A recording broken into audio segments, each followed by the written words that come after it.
పాటించవచ్చు. ఏమైంది అసలు యోగా అంటే ఏంటి? బాడీ పార్ట్స్ ఫిట్ అవుతాయి.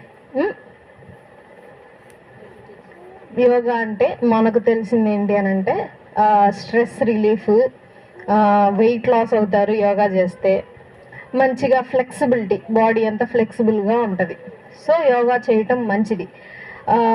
గర్భధారణ సమయంలో కూడా స్త్రీలతో కూడా చేయిస్తారు యోగాసనాలు. ఎందుకు అని అంటే ఒకటి ఫ్రీ డెలివరీ అవ్వటానికి, బిడ్డ జ్ఞానవంతంగా మారటానికి యోగాలు చేస్తూ ఉంటారు. సో యోగా అనేటువంటిది ఒక ఆరోగ్య సూత్రం మాత్రమే అని చెప్పి మనము దాన్ని కొనసాగిస్తూ ఉంటాం.